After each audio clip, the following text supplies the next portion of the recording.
Hola, yo soy Víctor Angulo, doctorando de Ciencias de la Educación de la Universidad Fermín Toro.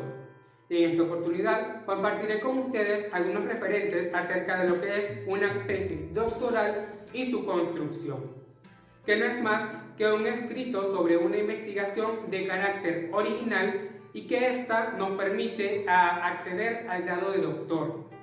De acuerdo con la definición de Humberto Eco en 1997, se trata de un trabajo mecanografiado de una extensión media entre las 100 y las 400 páginas, en la cual el doctorando trata un problema referente a los estudios en los que éste quiere doctorarse. Sin embargo, la extensión exigida de las tesis doctorales depende mucho del área del conocimiento en la que se inscriba esta, y también dependerá mucho del país donde se vaya a desarrollar. En tal sentido, dentro de la Universidad Fermín Toro y su propuesta de trabajo doctoral en Ciencias de la Educación, este propone dos líneas de investigación para facilitar y consolidar la estructura y organización en función de la investigación. Una primera línea que se basa en la educación para la participación y el protagonismo social, y una segunda línea que va de lo que es el liderazgo para el cambio y la transformación educativa. Este doctorado responde a la necesidad de fortalecer el recurso humano investigador necesario para generar conocimientos que contribuyan a solucionar diversos y múltiples problemas educativos a nivel nacional, regional y local, así como también producir cambios en el sistema educativo nacional y construir una sociedad democrática, sostenida en valores que garanticen el bienestar colectivo y la transformación social de la población venezolana. En cuanto a la elaboración de las tesis doctorales en la UFT, esta propuesta puede realizarse en cualquiera de los paradigmas o enfoques de la investigación propios de la disciplina en la que se ubique la temática escogida, siempre y cuando el investigador justifique de manera satisfactoria la metodología seleccionada. Es así como el doctorando construye teorías para explicar, predecir o dominar diferentes fenómenos que pueden ser cosas inanimadas o eventos, y que en muchas de las circunstancias estas teorías son vistas como un modelo de la realidad. El pensamiento creativo tiene incontables beneficios. Se trata de una habilidad inigualable que realmente puede incrementar su valor personal en el mundo de la educación. Ser capaz de pensar de manera creativa puede convertir a cualquier docente en un capital indispensable para cualquier institución educativa o incluso para su propio emprendimiento. Y lo mejor radica en su validez para cualquier estudio o actividad sin importar el nivel académico. Este pensamiento permite a una persona obtener una gran cantidad de ideas de una manera veloz. Una vez que una persona se convierte en un pensador creativo calificado, será capaz de obtener ideas en un abrir y cerrar de ojos, y él mismo podrá procesar sus pensamientos rápidamente.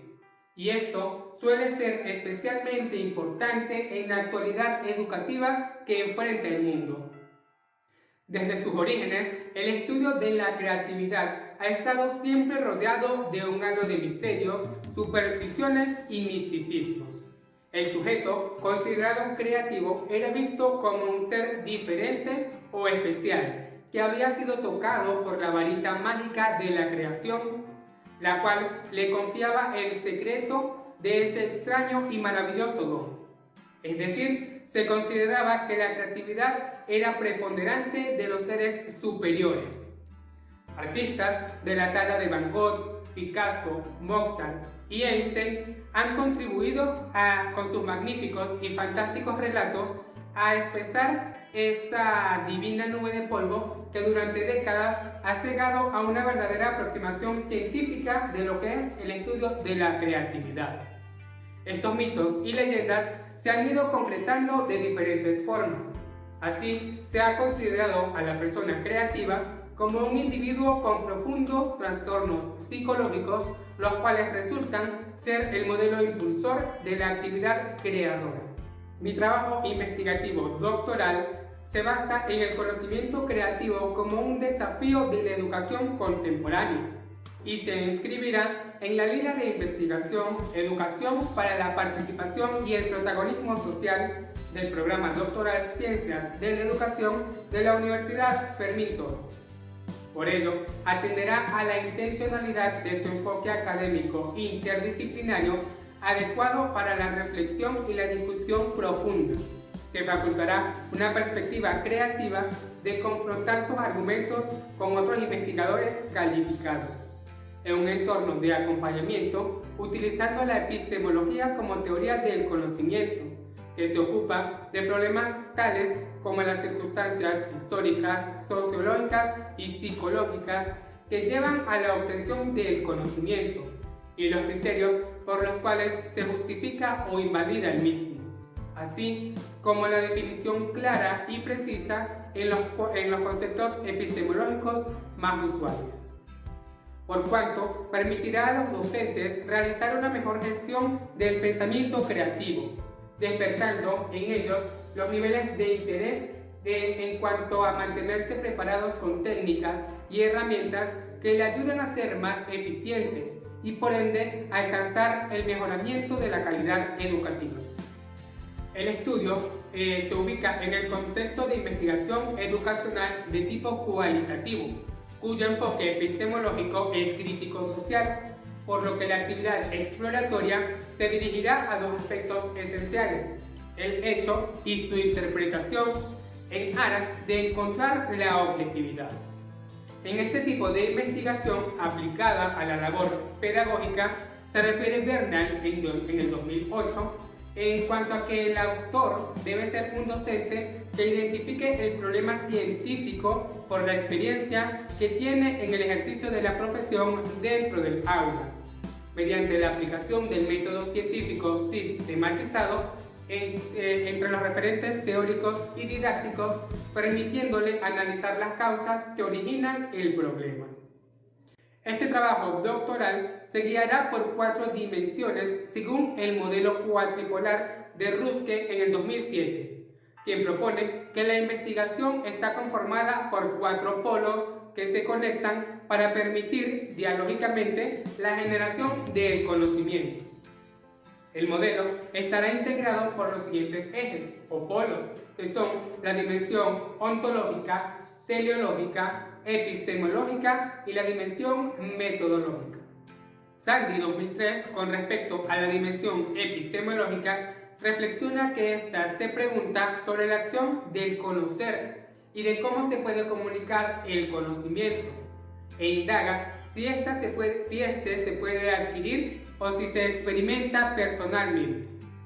Con esta dimensión se desarrolla el porqué de la realidad, la manera en la que lo llegamos a conocer y la manera en que comunicamos esa realidad conocida, y si ésta se debe experimentar personalmente para poder ahondar más en el fenómeno.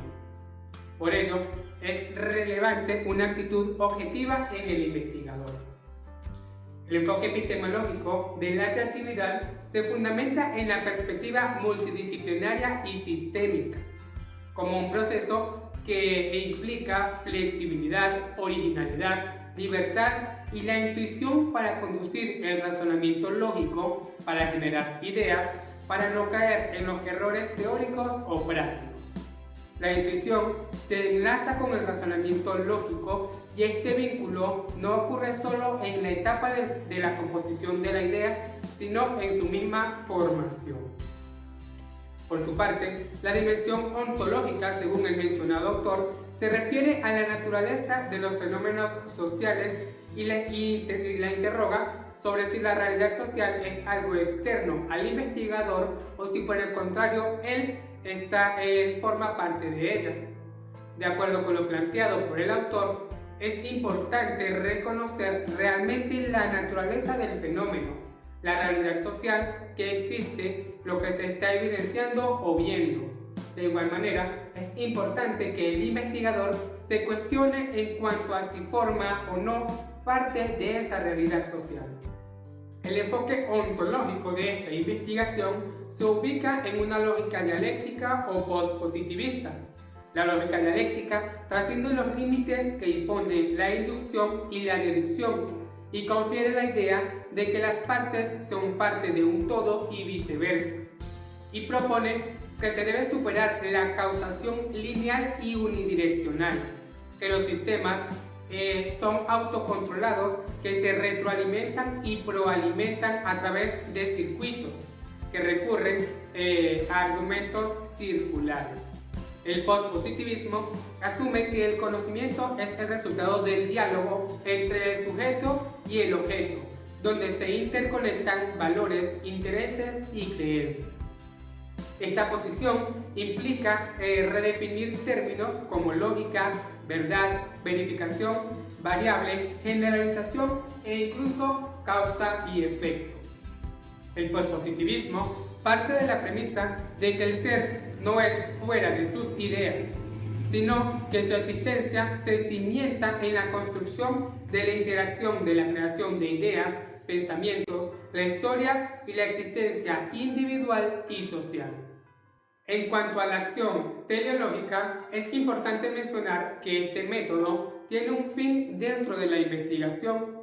Este propósito del método es conocido como el plano teleológico, que de acuerdo con Muñoz en 1998, se considera como la doctrina de las causas finales, la existencia de fines y la interpretación de la realidad según la concepción finalista.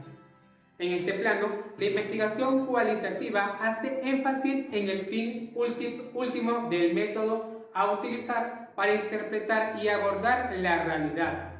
Nos plantea hacia dónde nos lleva el método escogido. Esta concibe el lenguaje como un medio a través del cual quien habla orienta su propio éxito y puede influir unos sobre los otros con el fin de mover al oponente a formarse con las opiniones o concebir las interacciones que les convierten en su propio propósito. La buena noticia es que el pensamiento creativo es algo que se puede estimular y entrenar. Algunos seres humanos nacen con una habilidad natural para desarrollar el pensamiento creativo, mientras que otros deben esforzarse para lograrlo. Sin embargo, es posible para cualquier persona transformarse en un gran pensador creativo, tanto habiendo nacido con este don natural o bien sea trabajándolo para obtenerlo. Una vez descrito lo observado y por qué ocurre la realidad conocida, es importante que el investigador elija una manera de proceder para conocerla con más profundidad. Aquí juega un papel preponderante el plano metodológico, el cual es definido por Garza en 1981 como un sistema de supuestos y reglas que se proponen para descubrir y comprobar la verdad. De acuerdo con lo planteado por el autor, el método reviste importancia, puesto que circunscribe pasos, reglas y procedimientos para descubrir la realidad.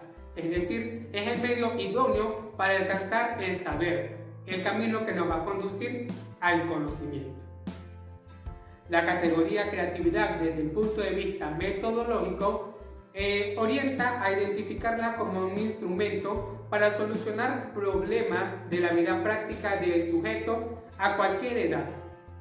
Si es que se forma desde una edad temprana, esta será una herramienta insospechable que debe desarrollar el sujeto.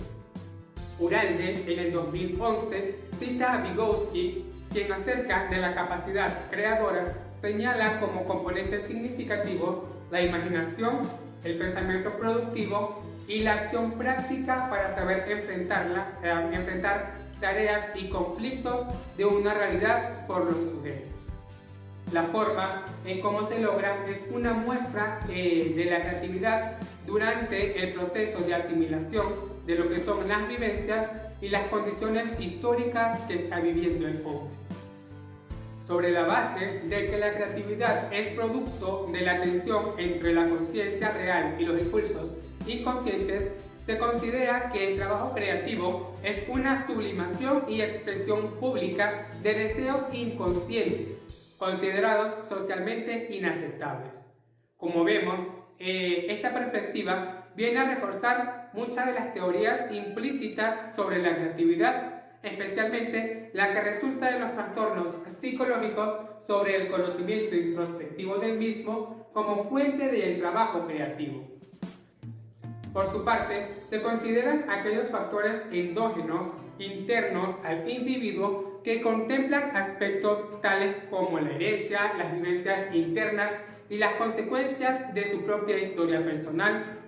Por otra parte, se consideran aquellos factores exógenos cuyos orígenes se encuentran fuera del propio individuo y que contemplan aspectos como el ambiente geográfico y sociocultural, así como también la sensación de libertad que éste tiene, que son productos indiscutibles de las características del ambiente que lo rodea. El autor Simotón en 1981 propone que estos factores de índole social juegan un papel muy importante, no solo en el desarrollo del potencial creativo de una persona, sino también en el momento en el que se acepte un producto como realmente creativo. Desde su punto de vista, los factores sociales relacionados con la familia, el campo de trabajo y la corriente social actual son los más relevantes. Finalmente, después de haber desarrollado una breve revisión histórica de las principales perspectivas desde que se abordará el estudio de la creatividad, se llega a la conclusión de que es necesario abordar esta difícil tarea desde una perspectiva compleja, en la que se refleje una visión multicomponencial del conocimiento creativo y de su desarrollo en el personal docente.